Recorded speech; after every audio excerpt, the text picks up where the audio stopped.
अच्छा पढ़ रहे हैं, कर रहे हैं, आप सब हमसे बेहतर जानते हैं, हमें तो आपको देखकर मोटिवेशन मिलता है ना? है ना? तो तो तो इसलिए अब अंतिम है जो टाइम, इसमें थोड़ा-सा और जोर लगाइए, अपनी सारी एनर्जी को समेटिए और पढ़िए। पढ़ने से ही होगा, कोई अलग से स्ट्रैटेजी प्लान नहीं करनी। और होता क्या है, जो जनरल गलतियाँ करते हैं, हम 5-7 दिन सुन लेते हैं, सर कहते हैं क्लास नोट्स, हम क्लास नोट्स पढ़ते रहते हैं। फिर हॉस्टल में कोई हवा चल गई, अरे यार पीवाईक्यू कर ले, पीवाईक्यू से पेपर ज़्यादा आता है, जब 4-5 दिन पीवाईक्यू पे लग जाते हैं। फिर कोई कहता है अरे यार टेस्ट सीरीज़ ले लेते हैं यार, पिछले साल के इस बैच के पेपर बहुत अच्छे थे, वो टेस्ट सीरीज़ ज़ेरॉक्स करा ली, मार्केट में टेस्ट सीरीज़ मिलती है, वो टेस्ट सीरीज़ ले ली। किसी फलाना इंस्टीट्यूट की टेस्ट सीरीज़ ज़ेरॉक्स करा ली, वो पेपर कर रहे हैं। मजे की बात है, पर आप ये क्या 4-5 दिन फिर छोड़ देते हो, फिर 4-5 दिन फिर कोई कहता है एनसीईआरटी, फिर आप एनसीईआरटी के पीछे पड़ जाते हो। कोई दूसरा कहता है नहीं यार एनसीईआरटी मत करो, ये एनसीईआरटी नहीं है, ये फिर मॉड्यूल करने लग जाते हैं। तो क्या होता है, ये अलग-अलग तरह से हम परेशान हो जाते हैं। इसके पीछे जो कहावत है आप उसको समझेंगे और उस पे काम करेंगे। हमारे माता-पिता, हमारे बूढ़े लोग हमें यही समझाते थे। अलग-अलग जगह गड्ढा खोदने से पानी नहीं मिलता।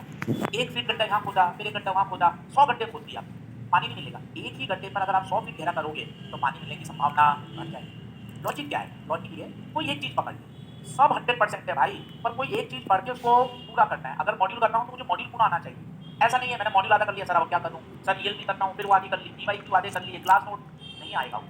इनफैक्ट हम तो ये कहते हैं, आप जहाँ से भी पढ़ें, अगर किसी एक टीचर की अगर आपने पूरी कॉपी अच्छे से पढ़ ली, तो सारे कॉन्सेप्ट उसमें से नीट के आ जाते हैं, कोई भी सवाल नहीं। पर कोई एक चीज़ पे तो कन्फर्म रहो ना कि यार मुझे ये सोर्स पूरा तैयार करना है। आप वो नहीं करते हो, आप उसमें आपकी गलती नहीं है, दिमाग ही ऐसा है, करते क्या है, 4-5 दिन सुनते हैं, फिर वहाँ से नहीं होता, फिर अपन दूसरी तरफ चले जाते हैं, फिर 5-7 दिन सुनते हैं, फिर नहीं होता, फिर दूसरी तरफ चले जाते हैं। तो फिर क्या इस तरह से हम डामाडोल होते रहते हैं। तो ऐसा बीमार व्यक्ति के साथ भी होता है। हमने तो अपने घर में भी देखा है, बीमार होते हैं कि भाई एलोपैथी इलाज ही लग रहा, पिताजी की किडनी खराब थी, आयुर्वेद वाले को दिखा दिया, आधा दूर आयुर्वेद को दिखाया, फिर आयुर्वेद को नहीं लग रहा, चलो यार यूनानी को दिखा दो यार। तो बीमार व्यक्ति की स्थिति क्या होती है, कहीं से तो मुझे फायदा मिल जाए, उसमें गलती नहीं है, सब समझदार है भाई, उसके दिमाग की सोच कर कहीं से मुझे फायदा मिल जाए। तो अपन क्या करते हैं, कोई एक इलाज 100% फॉलो ही नहीं करते हैं, अपन उसको आधे इधर से ले लिया, आधे इधर से ले लिया, आधे इधर से ले लिया, वो सारा इस तरह से हो जाता है, कोई आउटपुट ही इसमें गलती आपकी नहीं है, ये हर व्यक्ति का होता है। जो बीमार व्यक्ति आपके घर में बुजुर्ग, आप पूछ लेना, उनको विश्वास ही नहीं हो रहा, मान लो एलोपैथी इलाज लेने फायदा नहीं हो रहा, उनके मन में रहता है यार काश आयुर्वेदिक को दिखा देते हैं यार, चलो काश दूसरे कुछ डॉक्टर को दिखा देते हैं, वो मन में ऐसा रहता है।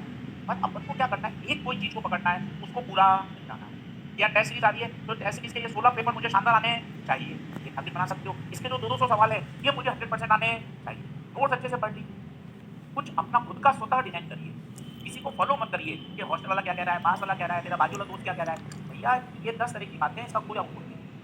मैं समझा सकता हूँ, बाकी आपको मानना नहीं मानना है, आप सब होशियार हैं, पर सामान्यतः यही होता है, हम ऐसे बिखरे पड़े रहते हैं, मेहनत तो कर रहे हैं पर बिखरी हुई दिशा में कर रहे हैं, आउटपुट नहीं है। गड्ढा तो खोद रहे हैं, दिन भर गड्ढे खोद रहे हैं, यहाँ 1 फीट गड्ढा, यहाँ 1 फीट, सर दिन भर काम किया सर, पानी नहीं मिला सर, 100 गड्ढे खोद दिए, दूसरे व्यक्ति एक ही जगह गड्ढा खोद रहा है, मेहनत उसकी भी उतनी है, पर वहाँ पानी मिलने की संभावना बढ़ गई है। छोटी सी बात है पर काम की बात है, और इस संदर्भ में अभी ये जरूरी भी है कि हमें एक पर्टिकुलर दिशा में मेहनत, अपनी एनर्जी लगानी चाहिए। चलिए वापस टॉरी सेलिंग थ्योरम पर आते हैं, वेलोसिटी ऑफ रिफ्लेक्स क्या कहता है। तो साहब पानी भरा